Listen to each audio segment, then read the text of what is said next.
a minute or so to read this, and let me know if you can, come up with an approach to solve this question. I don't really need the answer, but I just need, a good approach.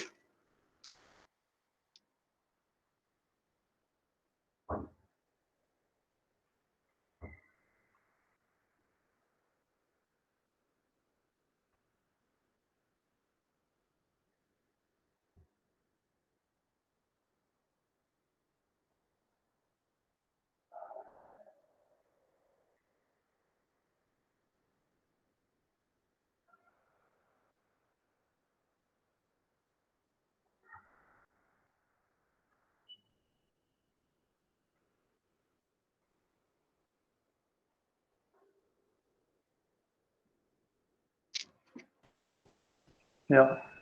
Is there anyone?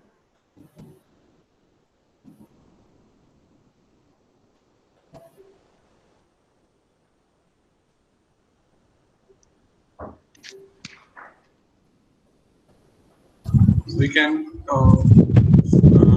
make a free body diagram of each rigid body, and Yeah. You're then okay. And we can apply the torque equation and the constraint equation, and then we can solve yeah, it. that's totally right. Yeah, good. Yeah, so basically, in such questions, you just need to write the equation of motions and the constraint. As you can see, there's a constraint here. The constraint is nothing but the, length of string is constant. Okay, not constant actually. It's increasing since this is unwinding. Okay, so yeah, you can write the constraint equations and, solve it. So yeah, basically, uh, what the constraint equation says is that x plus y, okay, it will be constant plus r theta. R theta is nothing but the tape that is being unwinded when this is rotating by alpha.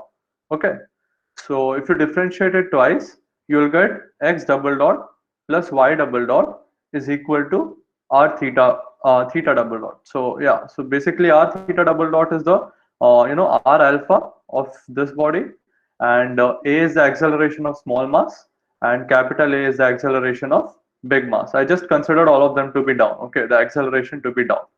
So that's your first part. That's your first part. So yeah, now second part is you need to find A, capital A, and alpha. Okay. So yeah, so you just need to write the equations, which is so the first equation would be mg minus tension for this body. Mg minus tension would be the acceleration. Because I considered this to be down, okay, I just assumed that this is, a greater force.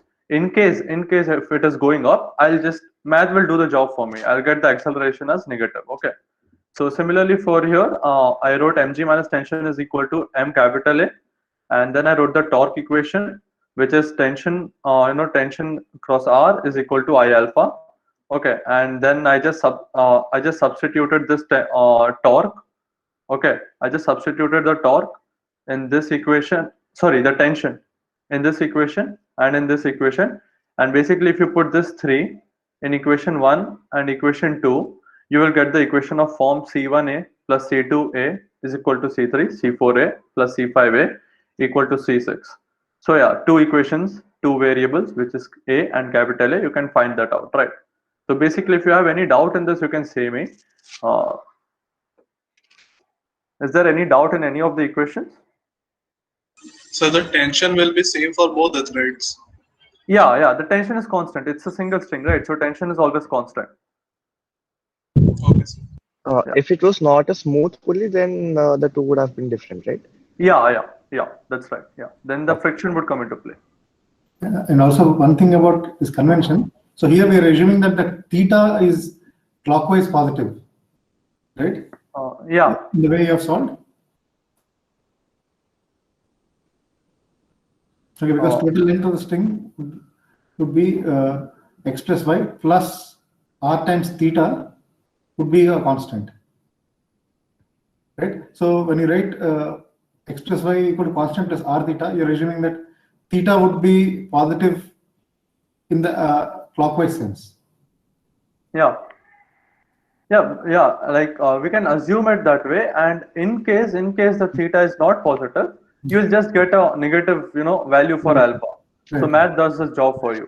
Yeah. Yeah. So yeah, I just want everyone. I just want you to, I just want you to ask a question. I just want, forget it. Yeah, I wanted to ask you a question that do you think there is some other way apart from this to, solve these questions? Like, can you come up with some other, approach, maybe?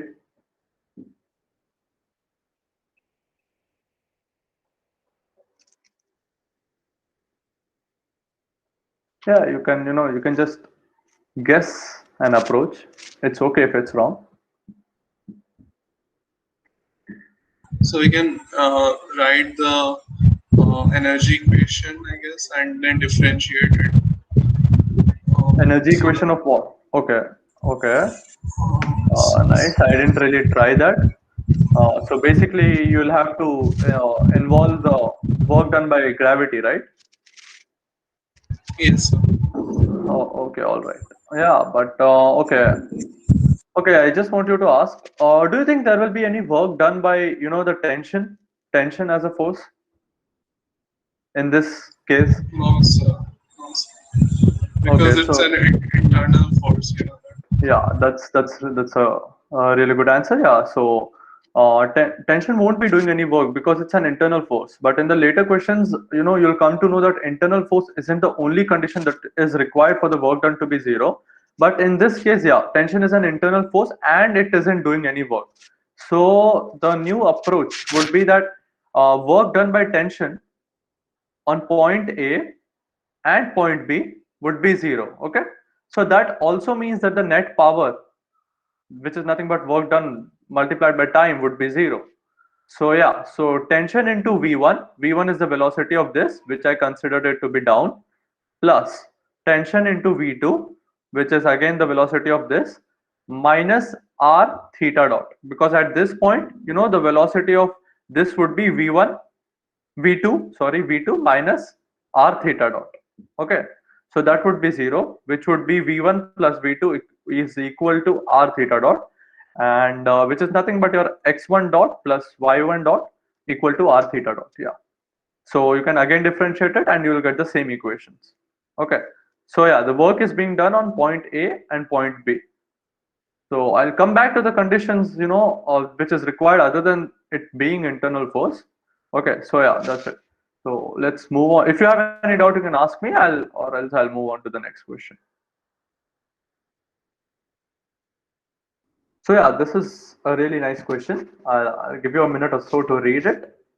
Wait, I'll just explain it. Basically, it's a ball which is rolling down a Pauli array initially with V naught. It's not rolling initially, and it says that after it starts rolling, prove that like it's not sliding.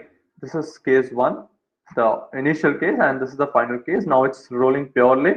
Now just prove that the velocity final is equal to 5 by 7 V naught. Yeah, so tell me the approach.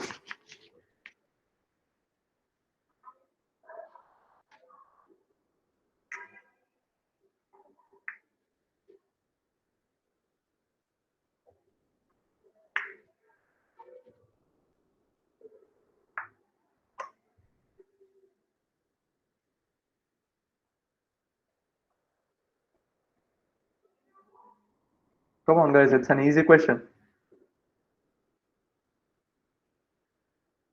Can we use conservation of energy? Uh, how exactly? Basically, you're trying to say that uh, the lost in linear transitional energy would account to the rotational energy of this.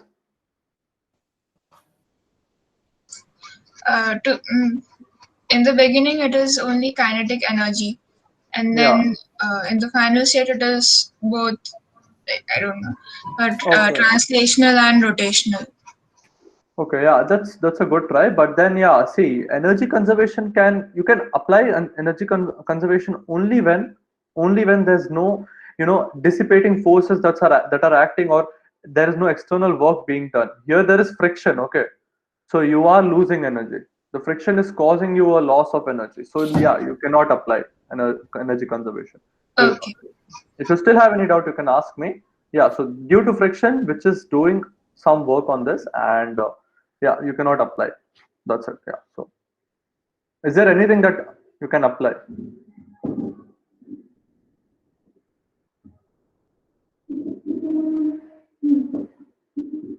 Okay, all right. So yeah, I guess I'll explain you the question. I mean the answer. So yeah, basically you can solve this using the equations of motion. Okay, you can just write down the friction. Okay, and you can take it to be mu n, which is mu mg. Okay, which is causing a negative acceleration, and consider some time t up to which it is slipping. After this, you don't need to apply the friction because it's rolling purely, and you can find out with basic math. Okay, that's not physics, that's math. Okay, so you can just write down the forces, and you can just apply, the basic equation of motions. But physics gives you an elegant way to solve it. Okay, now if I consider this as my axis, x-axis. Okay, will my angular momentum about this axis be conserved? It's a yes or no question. Even if you choose the wrong, you have a 50% probability that you're right. I mean, if you choose randomly, there's a 50% probability that's right. Yeah. So, yeah. Will it be conserved about x-axis? Yes, there's no torque acting upon that axis. Yeah, that's right. See, uh, yeah, that wasn't random. Yeah, but that's right. Yeah. So yeah. So if you conserve the angular momentum about this axis, it will be conserved because there's no torque. There's only one force which is acting at this point, which does not contribute to change in angular momentum. So yeah. So basically, you can solve it in this way. Initial angular momentum is equal to the final angular momentum. Initial angular momentum is nothing but mr cross v naught. Okay, and final angular momentum is mr cross v2 plus I of center of mass omega. Okay, and r omega is equal to v2. In the final condition because it says it's pure rolling, and then 2 by 5 mr square is nothing but the inertia, moment of inertia of solid sphere, and you can go on to solve this and you'll get this. So yeah, if you have any doubt, you can ask me. Okay, and I guess why this comes, it's been done in your theory classes, most probably. If not, you can check it out. Why the angular momentum is mr cross v2 of center of mass plus I center of mass plus omega. Okay, you can check out the derivation for this.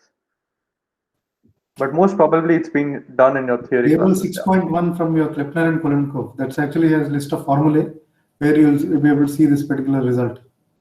How to write down the angular momentum of an object that's translating in spinning. Yeah. Okay. So in case you want to derive it, I'll give you a hint. Basically, choose any random object and assume it's rotating and translating, and then take some arbitrary n number of particles, take the center of mass, and keep writing down, the summation of uh, particles. Basically, you will come with this term and this term, So you can just check it out. That's easier. Yeah. So let's move on. So yeah, this is a really interesting question because it will clear some misconceptions for you, and yeah. So basically, I'll just explain the question and I'll give you a minute or two to answer. Okay. So basically, initially, this is a wheel which is rotating omega naught in this direction. Okay, and you're holding this, and this isn't rotating initially. Okay, now the question asks us that what happens if you touch this with this. Okay, find the final angular velocity of the first wheel, which is omega a. Let's consider the final velocity to be omega a, and the final velocity of this wheel to be omega b. Okay, so basically you need to find omega b and omega a. Okay, the things given are omega naught r, capital R, which is the radius of this field, capital M, which is the mass of this field, small m, the mass of this field, and small r, which is the mass of this field, the smaller one. Yeah, so basically you need to find out omega a and omega b. So can you come up with an approach? You can give them a minute or so, couple of minutes, so that they'll Yeah, think sure. through. And then you can ask any questions that you have. Yeah. I'll give you a minute or so to figure out an approach, and then we can start looking into the solution, and then we can come into, you know, think about some questions and analyze the question furthermore.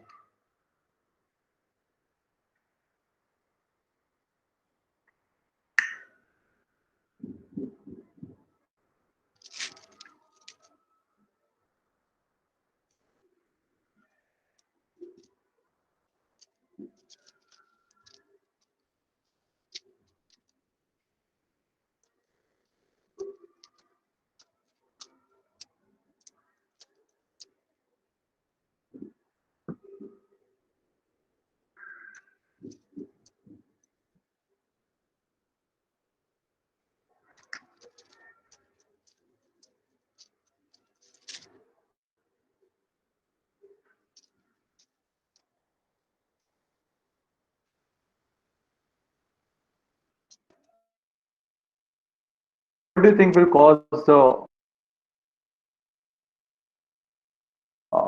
you know,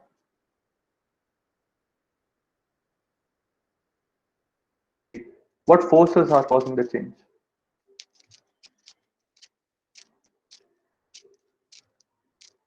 There's only one guy, guys, so you can answer that pretty easily.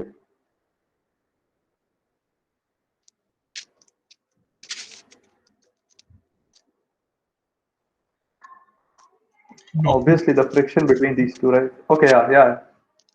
Go on. Yeah, it should be friction between the two Yeah, surfaces of the discs. yeah, that's absolutely right. Yeah, nice. Yeah, so friction is causing the change. Okay, and So can to we find just the like can we go on. just conserve energy here, because like initially it's moving with omega naught, and finally Uh-huh. when they come in contact after some time, they both will be moving with the same omega, right? That's a really nice question, which I wanted to discuss it later. But yeah, since you have asked it now, yeah. So, did we conserve the energy over here in this question? There was someone, some one of your batchmate who said we could conserve the energy over here, right? But Oh. since friction was acting on this. But okay, your point is really valid that friction is an internal force. Yeah, because Which it's acting on both, right? So they yeah, cancel out exactly. internally. Yeah, so basically in the first question, if you remember, we took the tension to be internal force and the net work done by tension would be zero. Okay, Yes, yeah. yes, So, yeah. yeah, that's a really interesting question. Do you mind if I come back to that after, a No minute or problems. so? Yeah, Yeah. sure. So yeah, let's first, solve it, mathematically. Okay, you don't need to use a lot of brains for that. Okay, so basically all you need to know is there's a torque being applied. There's friction here. There's friction here. So you write your first equation. Friction cross R is equal to minus, IA of alpha A. I just took this direction to be negative and this to be positive. Okay. Of course, you can figure out this would rotate in this band. The rotation of this wheel is already given in this direction. So friction dot small r would give me inertia of B into alpha of B. Okay. So basically, alpha of A is nothing but omega A by dt.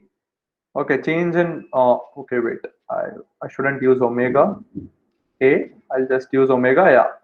So basically omega A would be nothing but I would just send dt over here, integrate it on both the sides. Okay, I would get omega A minus omega naught is equal to negative friction R by IA sum 0 to dt, and I send the omega naught, which is my initial omega of wheel A, towards the right side. I get this equation, I get equation 2 from this. Okay, and basically after a while when friction doesn't act, your condition is R omega B is equal to capital R omega A, because there's no slipping now taking place. Okay, so this is the condition. Now basically it's really easy, yeah, right? Basically you have your omega, you have equation in, just multiply this equation by IB, send it over here, send IA over here. Okay, and this is some constant. So basically you have 1, 2 and 3 variables and 3 equations. So 1, 2, 3. Basically you can solve it, right? After this, all you need to do is that substitute, send IB over here. Now the value of this is omega B into IB, okay? And put that over here, okay? After, multiplying IA to the whole equation, and substitute this by IB into omega B. And from here, substitute omega B as R by R omega A, okay? And then you can solve for omega A, then you get omega B. And if you want, you can solve for this also. Yeah, so that's your answer to this question. Pretty simple, right? So yeah, let's come back to that question. Basically, I did try to take the net work done by friction as 0, okay, but that didn't result me towards the same answer. Can someone answer why? Friction is an internal force, and we just studied that internal forces work done is 0, but still the energy is not being conserved. Can someone answer why? These questions give you a deeper understanding of the concepts. So yeah. Like, is there more energy loss due to heat or anything like that? Okay, let's consider there's not. Okay. Of course there would be in an in real world, but let's say hypothetically it's not. So why friction, though being an internal force, is not able to conserve energy? I'm already saying, I'm already telling the result that no, we cannot apply that. You now just figure out the reason why. See, in the first question, the thing is that internal force, right? The answer is that internal force is not the only factor that is required for the energy to be conserved. Okay, if it's an internal force, that does not imply that the work done by that internal force would be 0, especially in cases of friction. Should be While conservative. yeah, Conservative forces should be acting. yeah, exactly, yeah, and in this case the tension, just wait just a second. Yeah, in this question, if you remember, the tension is along with an internal force. It's not causing any work done. You just need to the work done is F dot ds, right?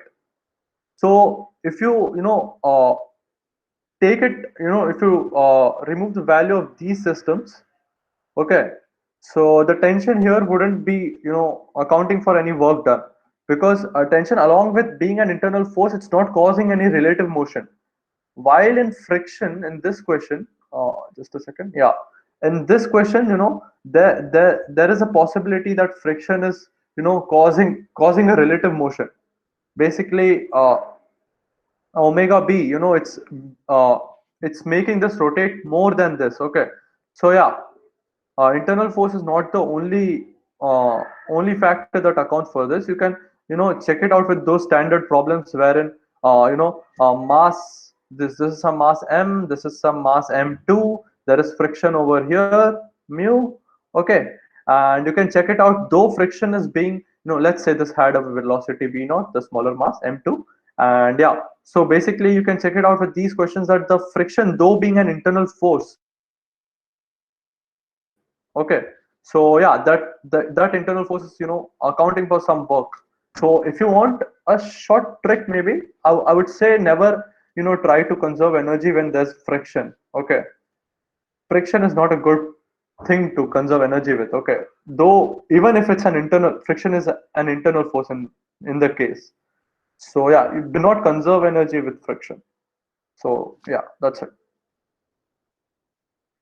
Let's move on to the next question. Yeah, so I'll explain the question and I'll give you a minute or so to think. Okay, this is a really interesting question. Okay, so this is a cone which has a groove in it, and this is some mass m. Now it's rotating with omega naught initially. Okay, now you leave the mass m. Okay, and now your questions are, what is the angular velocity of the cone when the block reaches bottom? Basically, when it reaches over here, the mass m, and find the speed of the block in inertial space when it reaches the bottom. So yeah, these are your questions. and you can always, tell me the approach, how to solve it.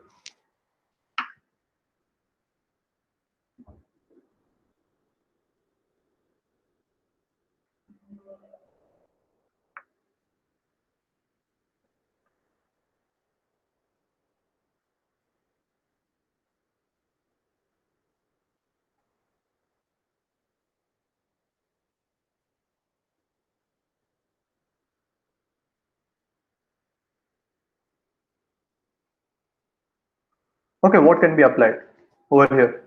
In the first one, can we apply conservation of angular momentum? About? About the axis, which is rotating. Well, we sure can apply, but I want you to ask a question. Okay, this is our axis, right? Okay, I'll just make it again. I don't want to spoil that diagram. So yeah, this is your axis. This is a mass m. Let's say it's over here. Okay. So what's the condition to apply conservation of angular momentum? There's no external torque, right? Yeah, there should not be torque. So do you think there's no torque here? Okay. Mg sine theta. Is there some torque? Yes. So yeah, but okay, I tell you that we can still apply. We can still apply conservation of angular momentum. Now say me how and why.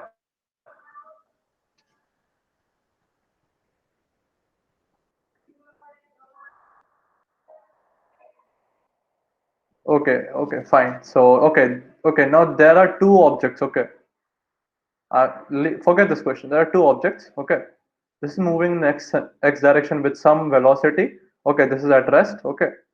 Now if I apply a force F towards the y, okay, do you think I can conserve linear momentum in this case? Can I?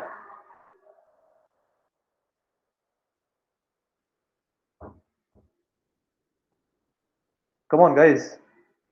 Yes, if Along the x direction, it can be conserved. Yeah, that's right. So there's no force that's being acting, towards the x direction. So I can conserve linear momentum in x direction in this question. Similarly, if you see here, if you apply the right hand rule, the torque is in this direction, the initial torque. Okay, and the torque which is being applied by the gravity, sorry, the angular momentum is in this direction. Okay, let's say k cap. This is our z axis, and the torque applied by gravity would be in towards the plane. Can you figure that out by applying right hand rule? Just r cross f, and you'll see your, just keep your hand on this point.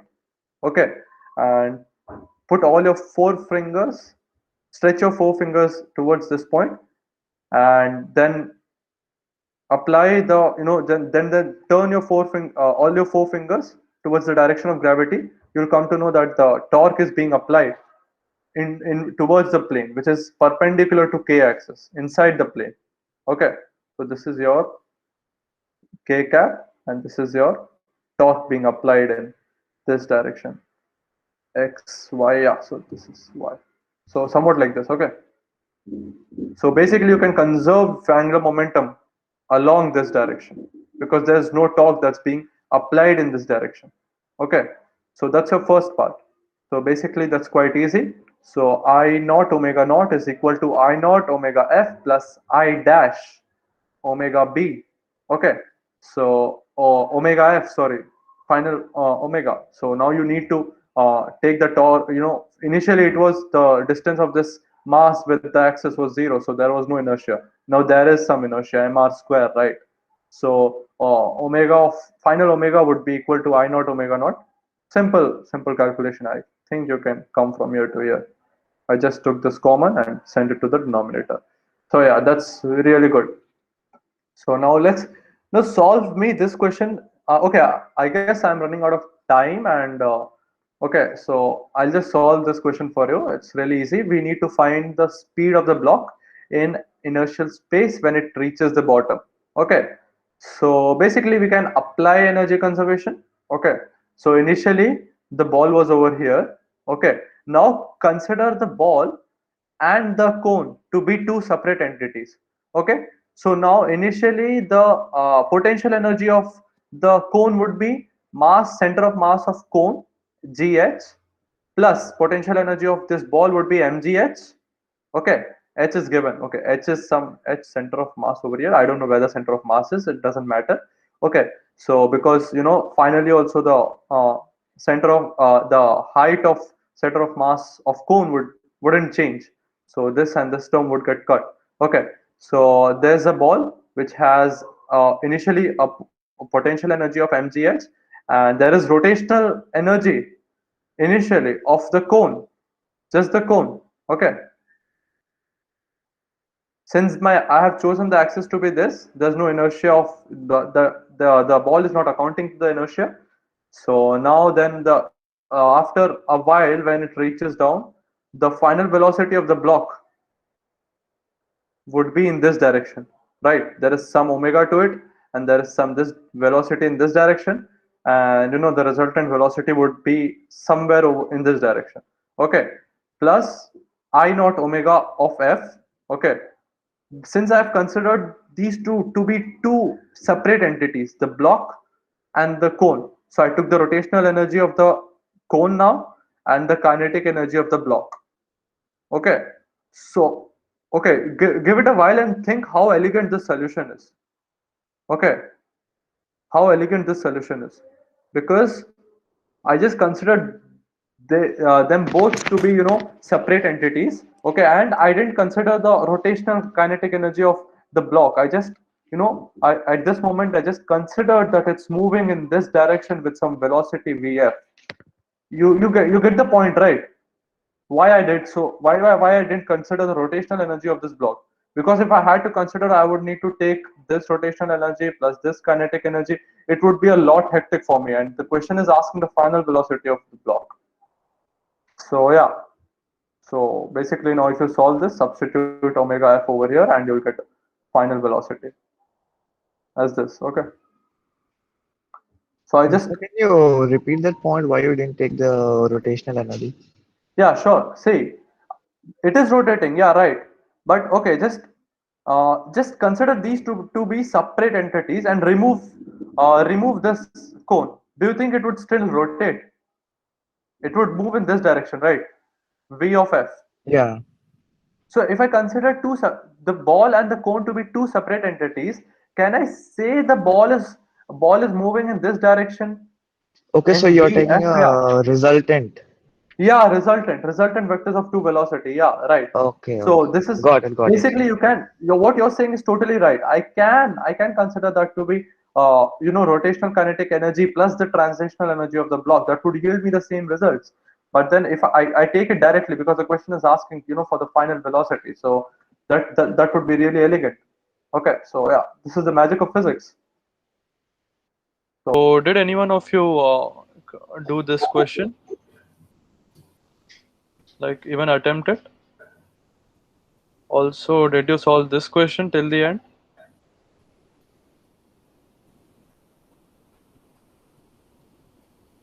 Oh yeah, which one?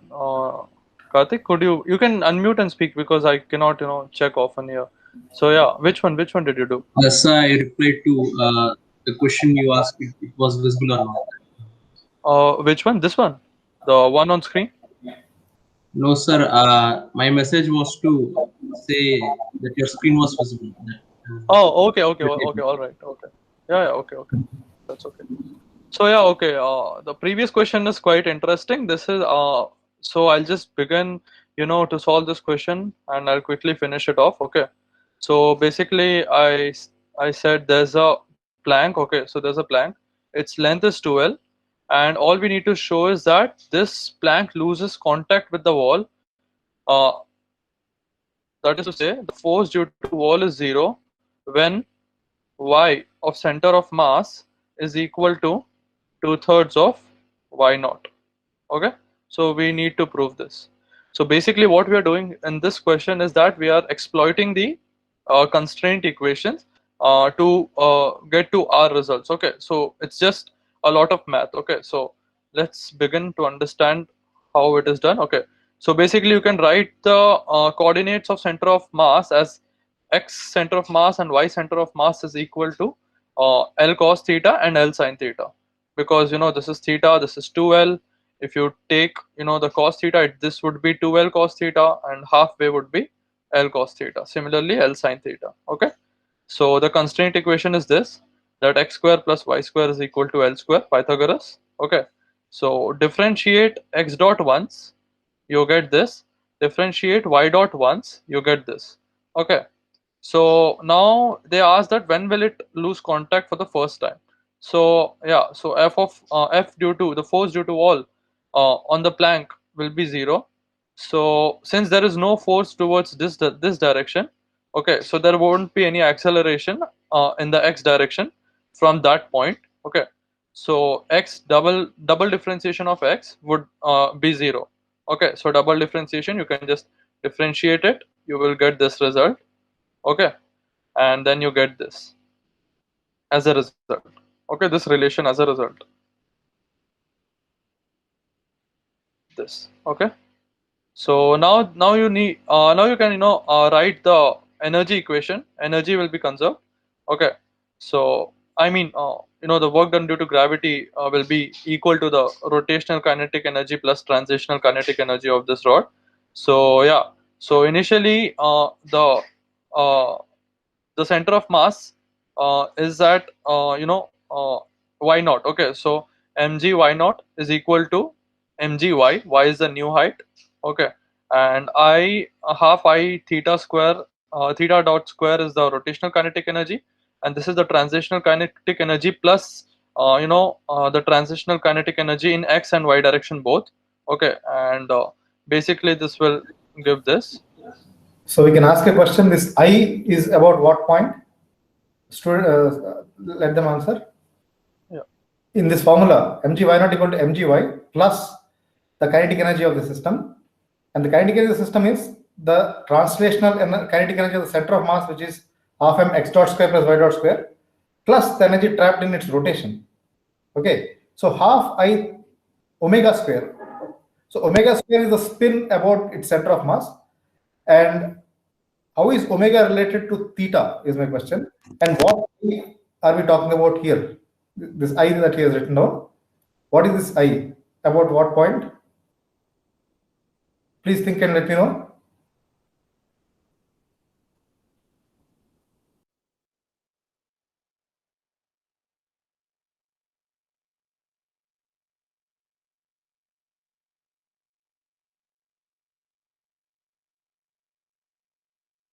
If you have your textbooks with you, we can look at table 6.1.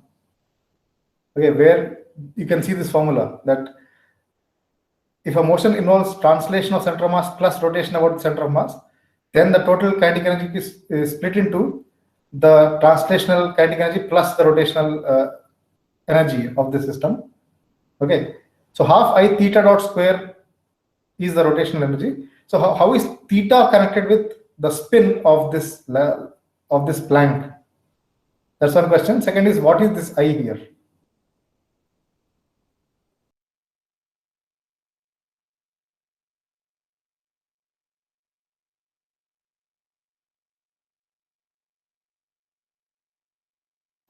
We're just discussing, so please feel free to answer.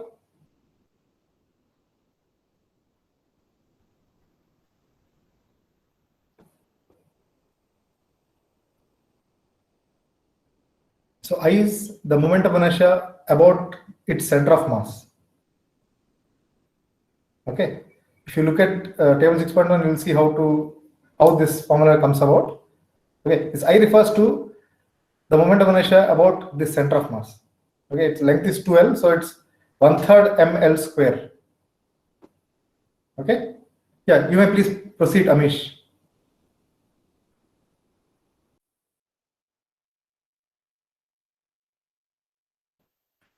We are not able to hear you.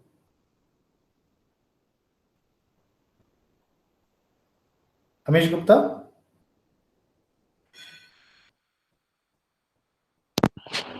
Yeah, can you hear me, sir? Now I can hear you. Yeah. Yeah, so I just wanted to say that we can take I about any point, right? Because just that this quantity would change, if I'm not wrong. Like I can take I about any arbitrary point, and this quantity would change, right? No. Then you need to define this theta dot properly, because Yeah. Theta dot wouldn't be this. In this case, it would be rotation about this point, right? rotation about that point. If you can do that. Yeah. So in this case, it's theta dot square. So I is about this point, and this is this. You can see from here. Just square it and add it. Okay. So you'll get this. Now you can simplify this and just cut this, and the inertia. You'll get this. Okay. Now just differentiate this once. Differentiate this equation once. You'll get 0 is equal to this. Okay. Now use this. Now you'll get this. Okay. Use this relation. Use this relation. Okay. Basically, L goes. Okay. And theta dot goes. So theta double dot is equal to 3/4 minus of 3/4. Yeah, minus of 3/4 cos theta, and G is over here. Okay. So now just write theta double dot as this. Send tan theta downwards. You'll get this equation. Okay. So yeah. Then replace this theta dot square. This theta dot square in this equation again. And you'll get this. Y is equal to L sine theta plus half L sine theta is equal to 3/2 L sine theta, L naught sine theta, which then you get this and you get this. So is there any question? I'll just sum it up for you. We write the center of masses, we differentiate it, okay, and we write the force due to wall at 0 when it leaves the contact here, and we write the total kinetic energy. I mean total energy, which is kinetic energy plus rotational energy plus the potential energy. Okay, and we get this equation, which we differentiate to obtain this relation. Using this relation and this relation, we get this. Okay, by substituting theta dot square in the original kinetic energy, I mean total energy equation, and then you can see that Y is equal to 3/2 L naught sine theta, and L naught sine theta is nothing but your Y naught. So yeah, I guess I'll proceed because no one is asking a question. So yeah, this is a really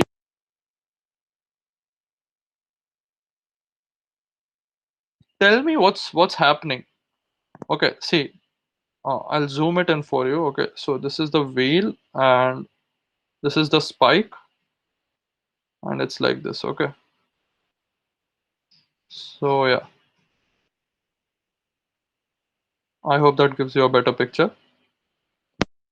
Okay, so yeah, so this is you stretch the spring by length B, and L is the unstretched length. Okay, so yeah, then the first question asks us that how much the wheel will go, how close will it approach to the wall. Can someone answer?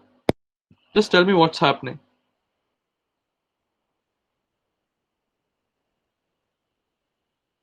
You can hear me, right? Yes, sir. Yes, sir. Yeah. So can you just try to think and tell me what's happening? Initially, there's no rotation in wheel, there's no velocity in wheel. Okay, it's at rest, and the spring is stretched by B. That's it. Now the question asks us that how close, like why do you think the rotational kinetic and okay, let me ask you a question. So if imagine these spikes were not there, okay, do you think the rotational kinetic energy of the wheel would have been converted into the potential energy of spring? Imagine these spikes are not there. Okay, it's just plain ground with no friction. It's happily rotating with omega. Okay, and translating towards the left. So do you think it will rotate afterwards? So in that case, just the kinetic energy and the potential energy will be interconverting between each other. Yeah, that's totally right. Yeah, that's totally right. So here what's happening is just I'll give you a simple explanation and I'll give you a detailed explanation in the mail. Okay. So yeah, the simple explanation is consider this axis. Okay. About this axis, there's only one torque that is that is being applied on the wheel. Okay. Just a second. Because see my screen, right? Hello? Yes, sir. Yes, sir. Yeah, thank you. So so basically what's happening here is consider this axis. Now what's happening here is about this point there's only one torque that's being applied by the spring. Okay. So since this torque is being applied by the spring and we know that spring is a conservative force, that is to say the work done by spring will be the change in kinetic energy plus the rotational energy by spring will be equal to the potential energy that's being stored by the spring. Do you agree to that? Yeah, Because yes. spring force is conservative. Had it been that there's a friction, that would be a dissipative force. Okay. So yeah, so that's it. That's quite simple. So basically your first part is done. So basically your final velocity is 0, I mean rotational and kinetic, when it reaches at some point over here, some point L0. Okay. So all you need to do is that half k L0 square is equal to half m V0 Vf square. Okay, Vf square. Now now you know that now you can just solve it. You have Vf, which is equal to half of this. Okay, and you'll get L0 as b by root 2. So yeah, just substitute Vf over here, which is half of this quantity.